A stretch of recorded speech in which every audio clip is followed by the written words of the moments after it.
any kwadon Nkansah Lilwin so enya beef na beef almost beef no emu ya ye de because Mr. Logic say what den Nkansah e court e ba ne say no de ne court Mr. Logic e grant interview about Nkansah movie bia wo kosisa Nigeria for the ben na Logic say wo hu nya Lilwin ye no hu nya sebe e wo ma Ghana fo akuku dem actors wo honom e wo so do omo ye movie no wakwa kosisa Nigeria for sebe wakofa Nigeria fu o matropia ba Ghana no mu di Ghana ho fo I say movie na omo ye no o mu di Ghana mo Lilwin no mu di mu ho agro bibi papa bi enu o mu ji concert na akyerem when na Lilwin so ti no ka say sebe Logic Wee Toffee wo wi ni say bronchiri na say wo obi a Wee Toffee na say wo di ni ti say ne wanya gari edigu wanum dia adwen papa anase nyansa ka say bia ni utima wo de beba abontintin ya Logic keka no Wee Toffee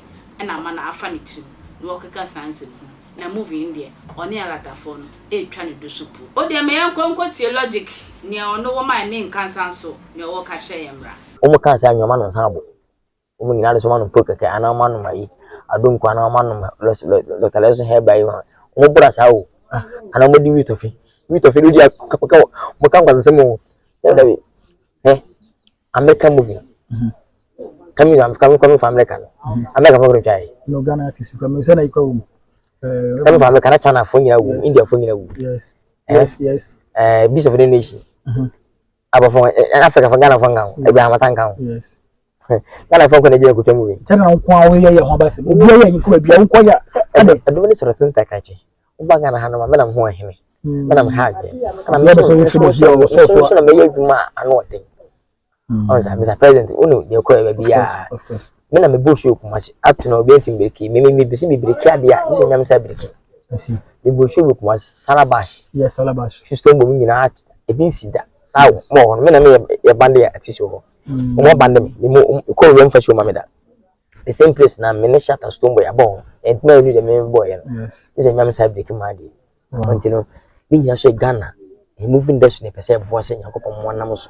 Nimpija nko nimpije ni mu yankopo hwebia nko tahwe wo so e da pije industry ni na nimpije the bomb modern because mintinya acting nko present with TV show mintinya anya acting nko blogger say na mo ye bi debi ni medjuma no medjuma kasa acting say jimi no nyomoto no intending na juma ko from stand ye so entena ebi how to protect your name, how to make your name be substance say make it me just focus through. So because when I say, "Man, bedroom is heavy." Yes. I'll protect my some muscles. Me guard this from saying, "Be a mental." Of course. Just then, be a me bomb me didn't work. 10% me come name. And if you're seeing Ghana, Aba Hanuma, we wish all the stars in Ghana here. Be a good musicians. Of course. If you see that. Yes. Now, I say me come in Ghana for I was saying, "Go there." Say ya dada na. I feel the same so container shaka so abui. At least be Ghana, be a musician. Movie actor, as a producer, okay, since I was one who so cool, also fat and I said, of course. Then to this will continue. Actually, any feature and no good. Of course. Featuring Banner Boy, featuring me, feature Padden Loco, Stone with feature shampoo, one Jamaica for Padden Loco. Of course. Beyonce, features are today just once over no way. Yes. And did it be here collaboration?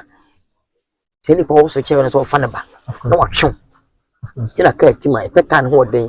And the air can a team. You know what? Sebi onye Ghana ni Nigeria ni be nyina one Africa be Ghana we the fact is bia enka so wo so che banzu wada yen kana kure hwe na miso up to Ghana jan na so ana be force twa nyu say re Netflix no yes che Netflix ehu lipa wi so mo ba ko we ni di ma tuntum na ha jere white onne banzu na be to so be di music team fan ne wamzi the next ma bia no ho mo ati apa for say ejuma we next ejuma na say me feature American musician, Hollywood actor, and actress. And that's also I'm not going to do that one. My shoot the legend one can say, "Perhaps war." As I'm a call by Jampako, Hollywood, you know. It's you know, person your content, comedy, your content for Sakara. Up to now, Ghana movie very well honest. What did Mr. Logic say wrongly on that day? Where you? I wonder for Lilwin.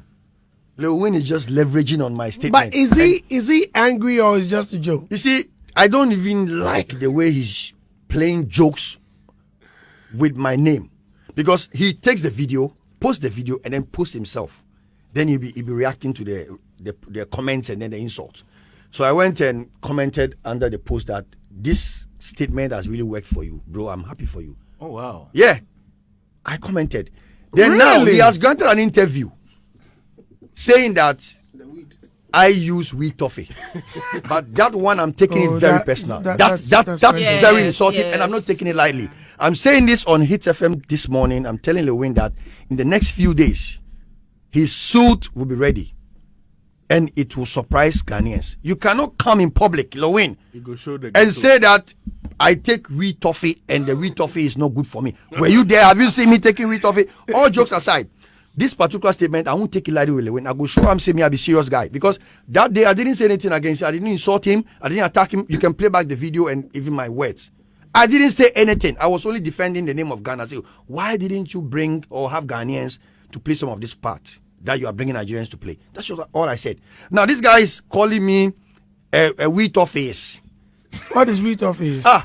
It's my own coinage. But Wee Toffee, what the Wee Toffee is? It's my own coinage. What forbidden? Andy, it's a question. Let's go to the laboratory right now. So if the court says let's go and have it, I'm ready to do a test. It was the same thing. Fela Nicola Pokuti, the government of Nigeria pinned him, saying that he uses marijuana. Andy, and that was how he came up with the song "Expensive Shit." I will be ready. It is a prescription. You know the song, right? Yes. Expensive What Shit. if it's a prescription? Or it was. Should he have said? All I'm saying is that Ice cream.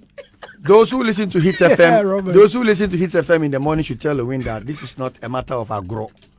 I am serious about it, and I am suing him. Lilwin Castle Baby moving, Mr. Logic. What friend Matankuma would another pa? Would another pado so popa? And this Lilwin Afa, a Nigeria, or no Crumunina, when Yan Mujidies one friend and none in your movie in a feno. Matters 1 year, or Fahi, also Falata.